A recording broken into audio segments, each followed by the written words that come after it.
Dando la clase 1 de la semana 7 del grupo teórico 19.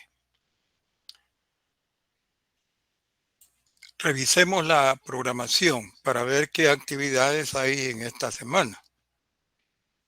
Estamos en la semana 7. La semana 7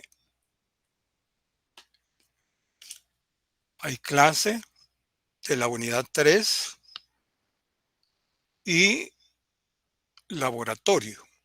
Y laboratorio número 4, que es instrumentación, instrumentos de medición, segunda parte, que todos saben que es presencial.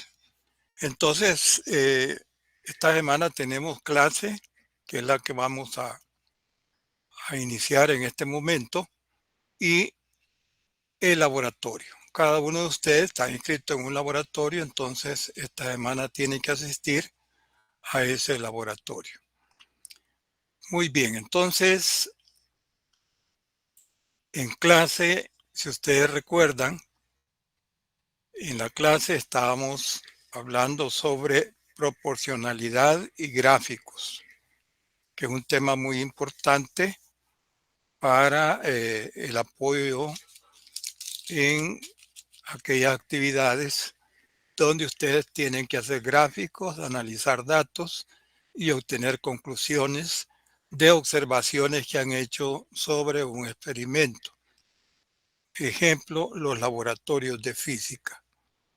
En física 1 ustedes van a aplicar lo que han aprendido en métodos experimentales, donde van a analizar un fenómeno, van a tomar datos y esos datos tienen que analizarlos para obtener una conclusión a nivel de modelo matemático, a nivel de ecuación. Esa ecuación va a estar cercana a la ecuación real dependiendo de la calidad de la medida que tomemos. De ahí la importancia de medir correctamente. Muy bien, pero ahora en esta unidad estamos hablando sobre lo que es el análisis de los datos, gráficos y proporcionalidad. Recordemos así en una forma sintética lo de la semana anterior. Decíamos de que cuando se tiene una tabla de datos, tenemos una tabla de datos con valores numéricos para dos variables. Si nosotros queremos obtener conclusiones con el simple hecho de visualizar la tabla, pues no podríamos.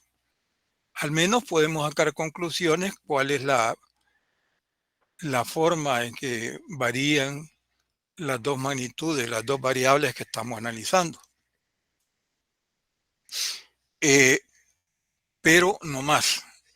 Entonces, en esta unidad, saben ustedes que decíamos, ¿qué sucede si después de realizar un experimento nosotros tenemos una tabla de datos? ¿Cuál es la actividad necesaria que debemos hacer después de tener la tabla de datos? A es hacer un gráfico. Ese gráfico nos va a dar una visualización de la tendencia cuando nosotros graficamos los puntos de las dos variables. Entonces, en el caso nuestro, en el caso al nivel de métodos experimentales, esta pequeña investigación que vamos a hacer, tanto en métodos como en física, solamente es sobre dos variables. ¿Por qué? Porque el método matemático que vamos a aplicar debe estar al nivel y pues a nivel algebraico, porque ustedes están iniciando. Pero sí pueden haber investigaciones donde simultáneamente estén estudiando varias variables. Pero el modelo matemático ya no es simple álgebra, ya se tiene que hablar de, por ejemplo, ecuaciones diferenciales. Entonces, En todos los experimentos que ustedes van a realizar en métodos y en física, van a trabajar con dos variables. Debido a eso, hay dos ecuaciones que debemos estudiar porque los posibles gráficos que resulten de esos experimentos van a tener generalmente las tendencias que vamos a estudiar. ¿Cuáles son esas? Fíjense que tenemos primero la función potencial. Esta nos da 4 gráficos. Aquí no aparece el caso cuando n es 1. Si n fuera 1, y es igual a k por x, la línea recta. Ya vamos a hablar de eso. Pero esta función llamada función potencial, debido a que una de sus variables va elevada a una potencia n, entonces justamente por eso se le llama función potencial. ¿Cuáles son los resultados que nos puede dar un experimento? Pues aquí tenemos 3 tendencias y vean que son curvas. Cuando n es mayor que 1, cuando n, el exponente está mayor que 0 pero menor que 1, y cuando n es negativo, menor que 0. Entonces, ¿qué haríamos? Bueno, tenemos la tabla de datos, graficamos y podemos obtener cualquiera de estas tendencias. Si tenemos cualquiera de esas tendencias, entonces decimos, bueno, la relación es una función potencial. ¿La relación entre quién? Entre las dos variables estudiadas, y y x. Ese y esa x en un momento determinado, en un experimento determinado, se van a convertir pues en otras variables. Bien, entonces tenemos qué sucede cuando n es 1, exactamente 1. Entonces resulta que es la ecuación de la línea recta. Aquí tenemos una tabla, vean, que al observar la tabla, pues, ¿qué es lo que podemos ver? Podemos ver que cuando una de las variables aumenta, la otra aumenta. Entonces es una relación directa. ¿Qué pasaría si una variable disminuye y la otra aumenta? Sería una relación inversa. Pero ¿qué sucede en la relación directamente proporcional entre dos variables? Nos quedaría que si n es 1, y va a ser igual a k por x. Si nosotros pasamos dividiendo a y sobre x, nos quedaría que el cociente y entre x es una constante. Y en este ejemplo, si nosotros hacemos la división entre, en este caso estamos hablando de un fenómeno donde una de las variables es el volumen en centímetros cúbicos, la otra es la masa en gramos. Entonces vean, si hacemos el cociente, en este caso, nos va a dar un valor numérico constante. Esa es la constante K. Entonces, si nosotros dividimos una variable sobre la otra, nos va a quedar un valor constante, que de un solo podemos determinar es el valor de la constante K. Hemos dicho de que el primer paso al tener una tabla de datos es graficar. En este caso, al hacer el gráfico, observen de que me da todos los cocientes entre masa y volumen, me da un valor constante. Entonces la ecuación es m igual a k por b. Bien, y es una línea recta que pasa por el origen. Este caso es un caso, digamos, donde n es igual a 1 y es fácil de resolver.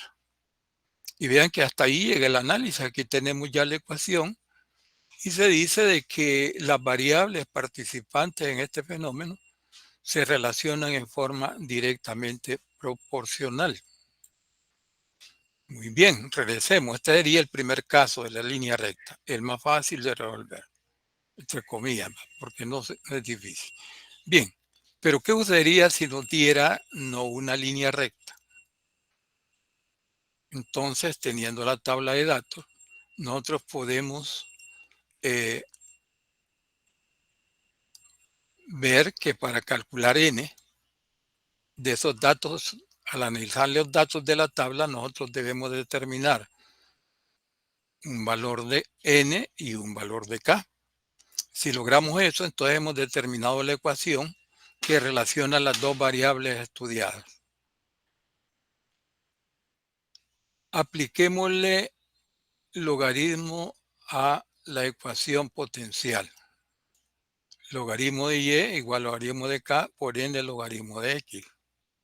Entonces, como tenemos varios pares ordenados en la tabla, nosotros podemos evaluar y1, x1, podemos poner también y2, x2, y tenemos dos ecuaciones con dos incógnitas. ¿Cuáles son las incógnitas? N y k. Si despejamos algebraicamente para esas incógnitas, obtenemos un valor, una ecuación, que nos permite determinar el valor de n. Conociendo n, pues podemos determinar el valor de k. ¿A qué sería igual a k? Sería a y1 pasando dividiendo sobre x1 a la n, ya conocido el valor de k. Esto es lo que aplicamos en el caso de la función potencial. Y decíamos de que la solución estaba dada cuando nosotros encontramos los valores de n y de k. Ahora preguntémonos ¿qué pasaría si nosotros evaluamos esa ecuación en un punto de la tabla? Pues si las medidas que hemos tomado han sido respetando el proceso de medición, pues desde luego que las constantes podrían estar muy cercanas o iguales a los valores verdaderos que aparece en el libro. Llamaríamos valores verdaderos de la constante n y k a los valores que aparecen en los libros de física de estos fenómenos físicos. Entonces, ¿por qué le estaríamos? O sea, ¿cómo los acreditamos al decir que le damos la categoría de valores verdaderos? Porque si esas ecuaciones se ponen en práctica, pues funcionan. ¿Qué quiere decir eso? De que los datos que nos están dando son correspondientes a la fórmula que está en el libro. Esto es importante porque cuando nosotros tengamos una ecuación debemos de comprobar que esa ecuación corresponde o funciona de acuerdo a lo que hemos nosotros establecido al principio, ¿verdad? Que es un modelo matemático que nos dice cómo se relacionan las dos magnitudes físicas estudiadas en un fenómeno. Bien, función potencial.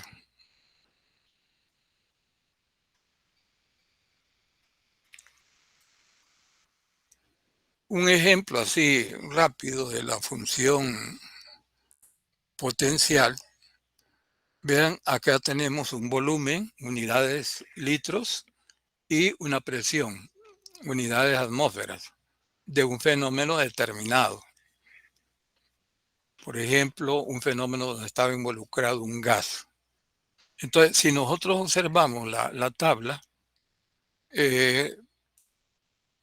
podemos ver que mientras una de las variables disminuye, la otra aumenta. Entonces se da una relación inversa entre las magnitudes físicas, volumen y presión en este fenómeno. Graficamos. ¿Para qué? para ver la tendencia de cómo se relacionan las variables estudiadas, las magnitudes físicas, volumen y presión. Y vean de que el gráfico que nos da no intersecta los ejes, pero a medida que una de las variables aumenta, la otra disminuye. Por ejemplo, cuando P disminuye, X aumenta. Cuando P aumenta, X disminuye. Una relación inversa. Entonces decimos, bueno, esta es una de las tendencias de la función potencial. Esa observación, por lo desarrollado anteriormente, nos permite entonces decir, bueno, ya tengo la ecuación para calcular N y tengo la ecuación para calcular K. Someto esos valores a la ecuación y encuentro que la constante N es -1 y que la constante K es 22.4. Bien. También decíamos de que si yo calculo N y calculo K para el primer valor, por ejemplo, para este caso, ¿cuál sería lo más conveniente? Que no lo vamos a hacer acá, ¿verdad? Lo más conveniente es que calculemos los valores de N que la tabla nos permite. ¿Y cuántos serían? El número de medida menos 1. En este caso, vean, tenemos 3. Y los valores de K. Calcular tantos valores de K como la tabla nos permita y obtener el promedio. Ese promedio sería el mejor valor de todas las medidas para N y para K y es el que pondríamos en ecuación. Aquí todos nos dan iguales, miren. Entonces la ecuación fácilmente la obtenemos.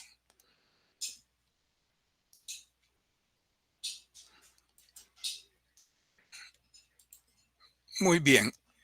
Una de las formas de encontrar las constantes, una forma alternativa de determinar las constantes, es por el método gráfico.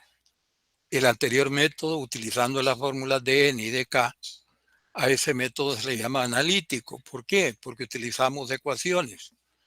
Pero hay otra forma, una segunda opción, de determinar las constantes de la función potencial. ¿Y cuál es? Bueno, haciendo uso de las escalas logarítmicas.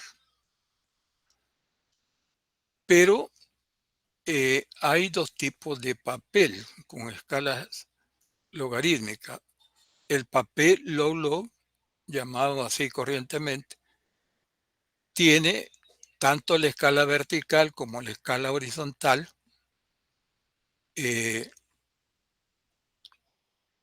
con divisiones logarítmicas, donde a medida aumentando el número, la diferencia entre el número y su anterior, el logaritmo del anterior, se va disminuyendo. Esa es una variación logarítmica. Entonces, el otro tipo de papel es semilogarítmico, donde únicamente la escala vertical tiene divisiones logarítmicas y la escala horizontal tiene divisiones lineales, o sea, iguales.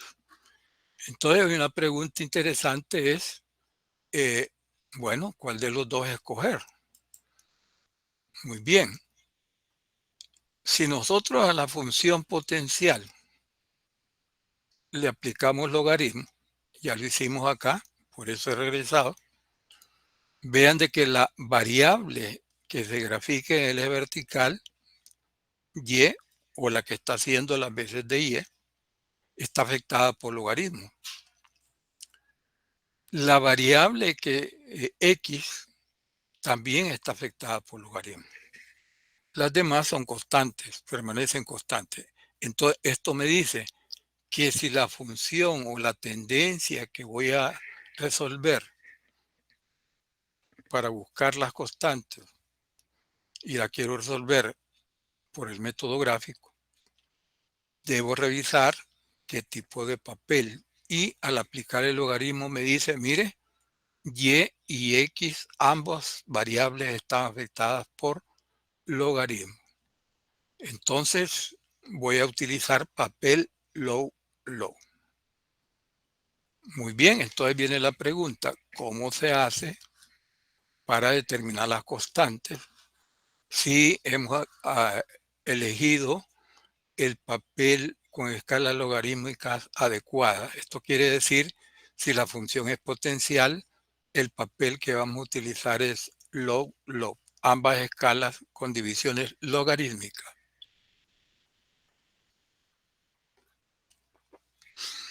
Bien, procedimiento entonces. Observemos primero el papel. Fíjense de que en el papel logarítmico el origen es 1. Aquí tenemos un papel logarítmico de 2 ciclos. ¿Qué es un ciclo?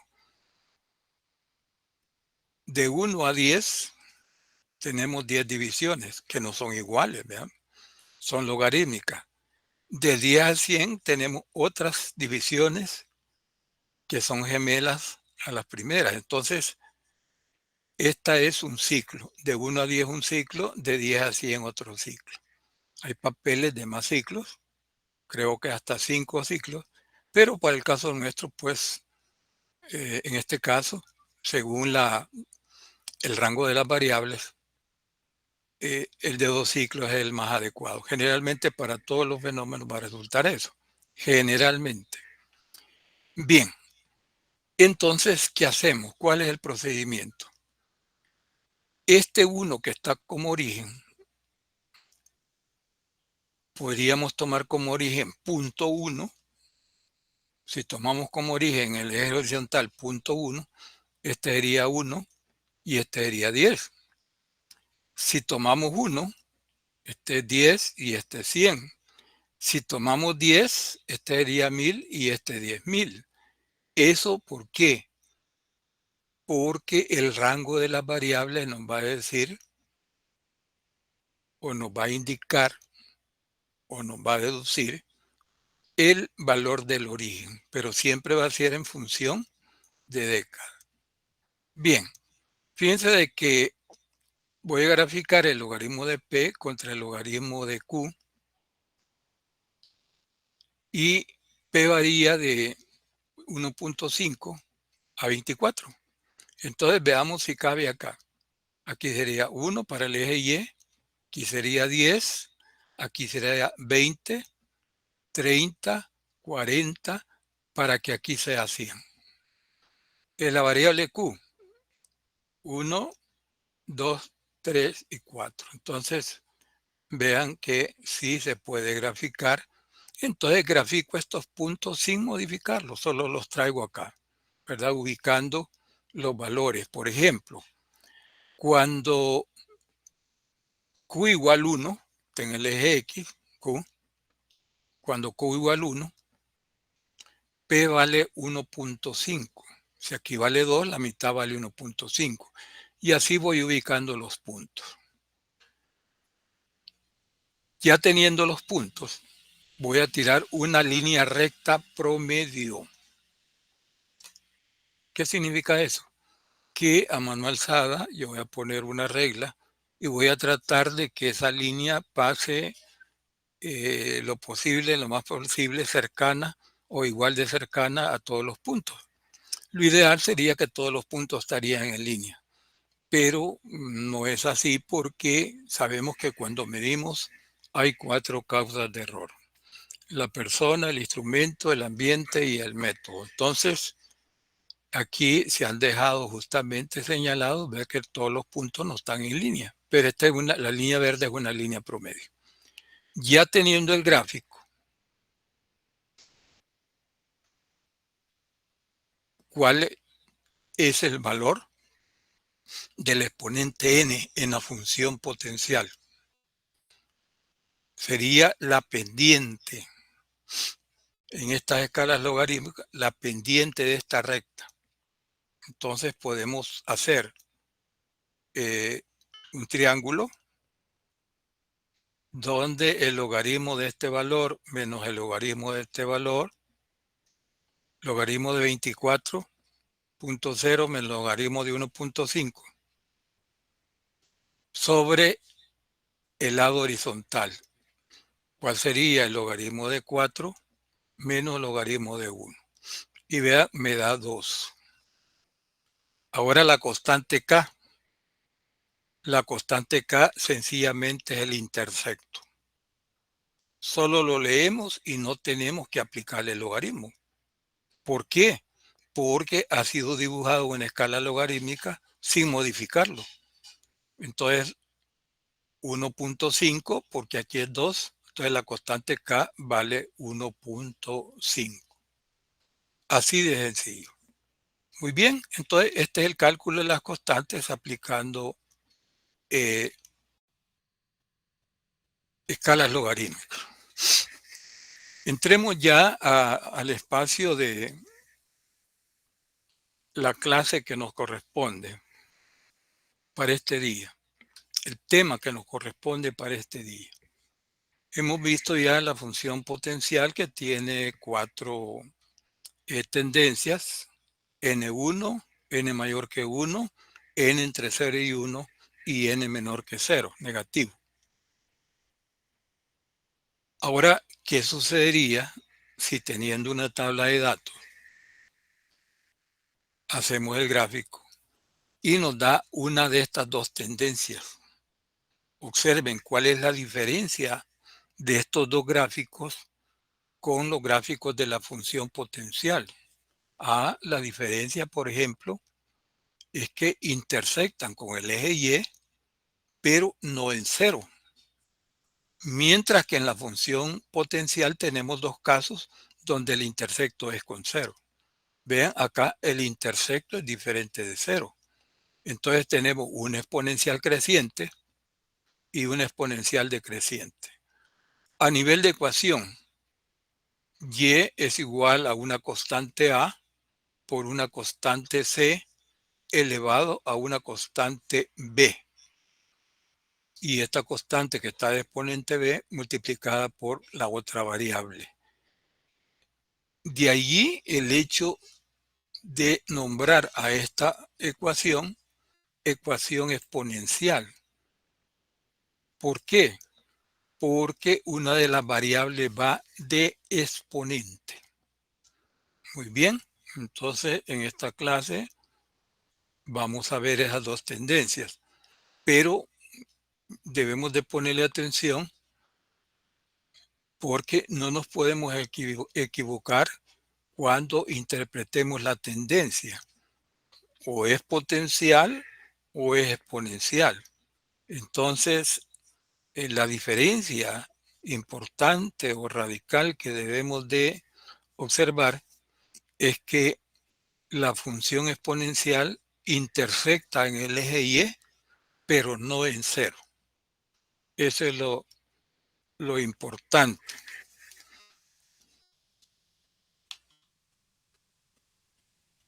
Bien,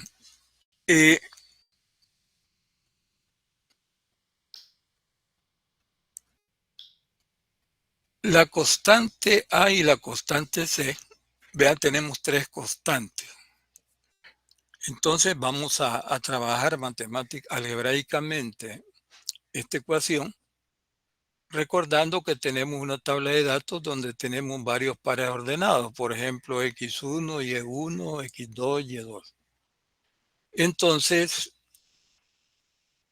si la ecuación si el gráfico exponencial, vean, es creciente, entonces es porque la constante que está de exponente es positiva.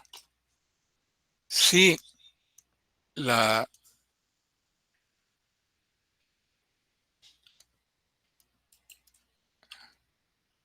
si el exponencial es decreciente, es porque el exponente es negativo. Aquí está indicado. Y lo importante, intersecta con el eje Y, pero no en cero. De eso es la diferencia que podemos tener como base para diferenciar entre lo que es la función potencial y exponencial. La exponencial sí intersecta con el eje Y, pero no en cero, los dos casos. Bien, determinación de las constantes A y D de la ecuación.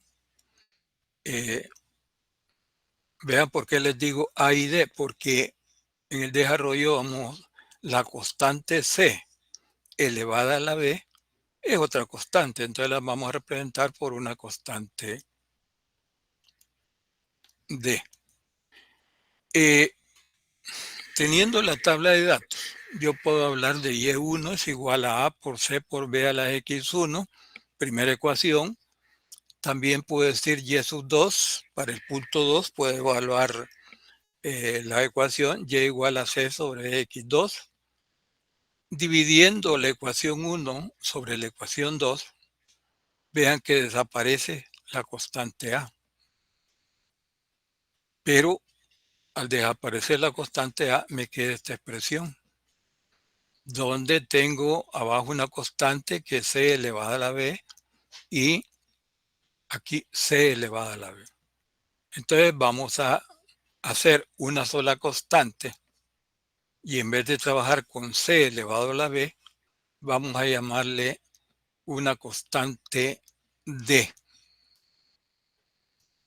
Entonces, C elevado a la B lo vamos a hacer una sola constante D. Muy bien. Haciendo eso, llegamos a esta ecuación, que sería la ecuación con la cual vamos a trabajar este caso. Y igual a la D a la X1 menos la X2. Muy bien.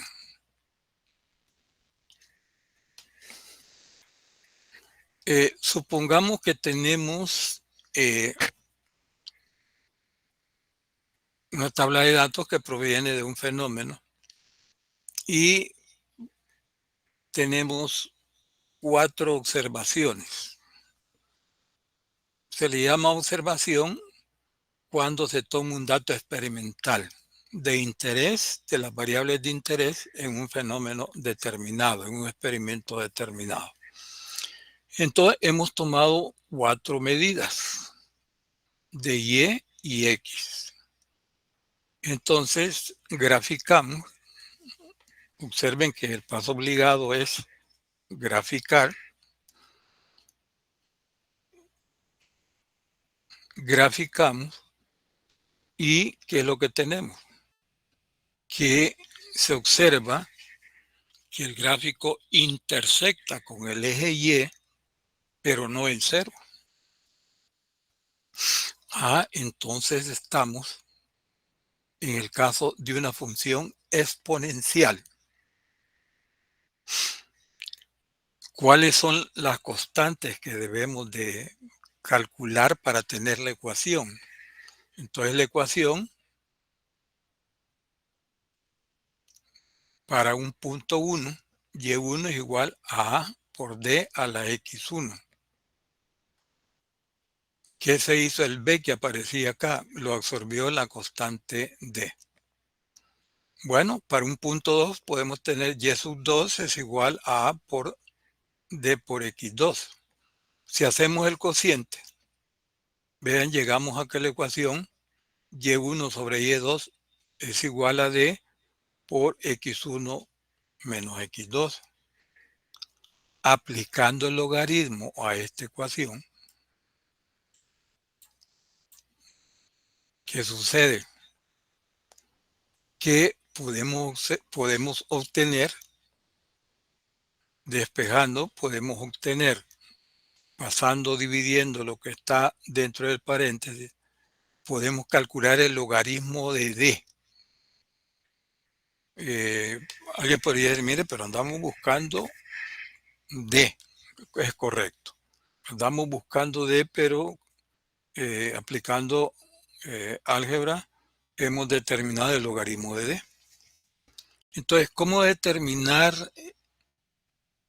el valor de un número si conocemos su logaritmo? Bueno, aplicando la función inversa. aplicando el antilogaritmo. ¿Y cómo se aplica el antilogaritmo? Elevando la base del logaritmo a el logaritmo del número. Entonces, estos logaritmos que estamos utilizando son logaritmos base 10. Entonces, si conocemos el valor del logaritmo de d, ¿a qué sería igual d? Al antilogaritmo de d, que sería 10 elevado al logaritmo de d. Bien, entonces, en este cálculo, vean ustedes, nosotros podemos llegar a determinar d. La otra constante ya se hace fácil. ¿Por qué? ¿Qué pasaría con el valor de a si x se hace 0? Sería d a la 0, que es 1. Entonces y sería igual a a. Entonces a sería el intersecto. Vean qué fácil.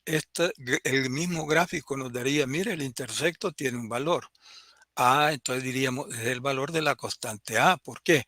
Cuando x vale 0, y es el intersecto. Entonces, tendríamos que fácilmente nosotros podemos determinar también en la función potencial, podríamos determinar el valor de las constantes.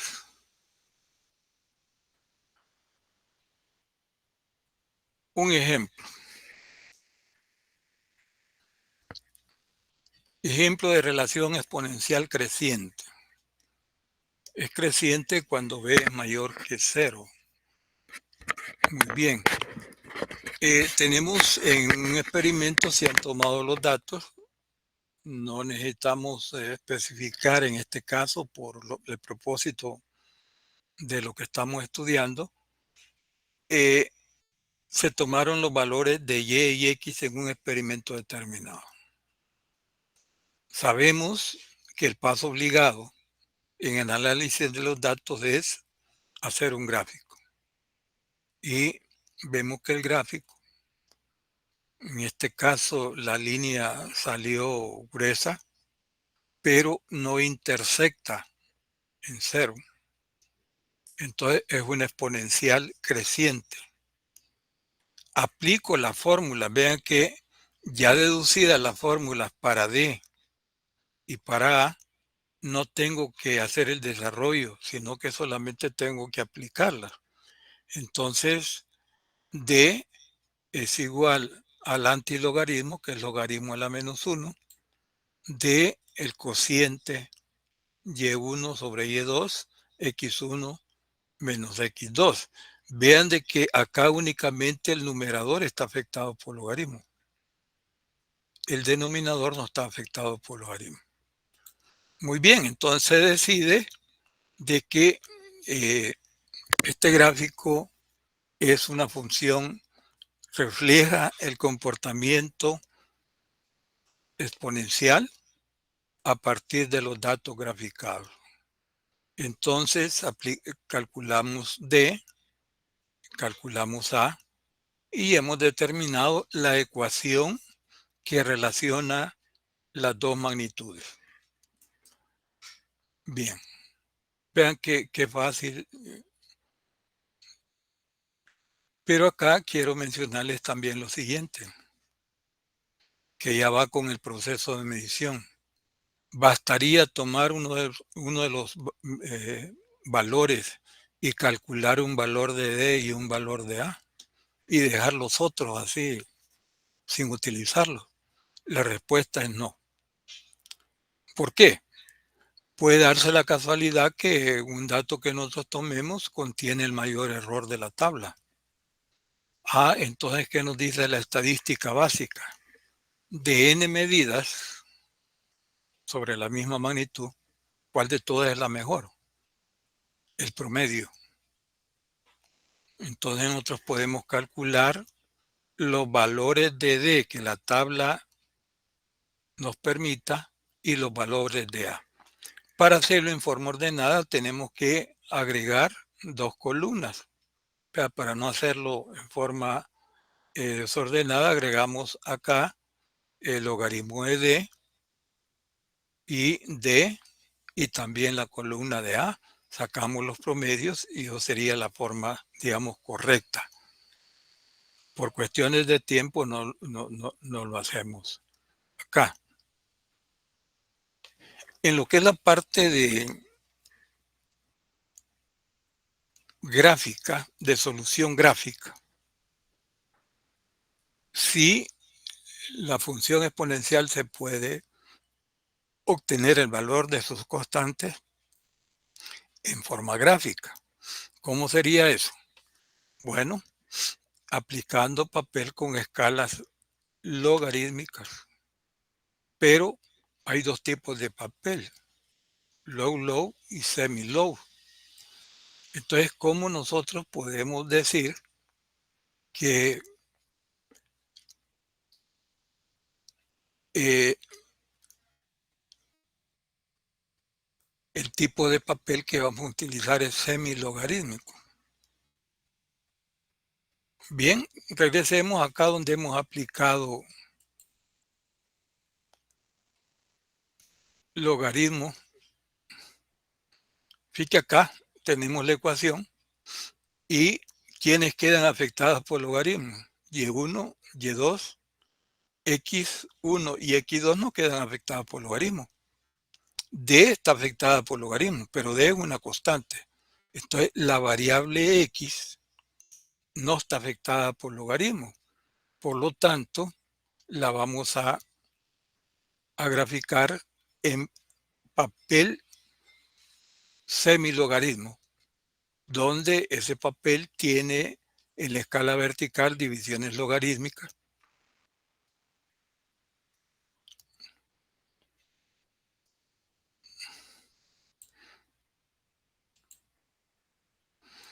Bueno, aquí le estaba presentando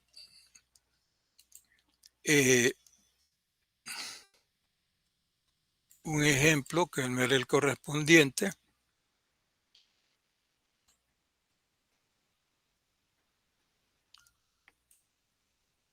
Bien, sí, porque eso lo vamos a dejar para la próxima clase. Los ejemplos ya numéricos completos para la próxima clase. Bueno, pero lo importante es que en este caso nosotros ya hemos deducido la ecuación para las constantes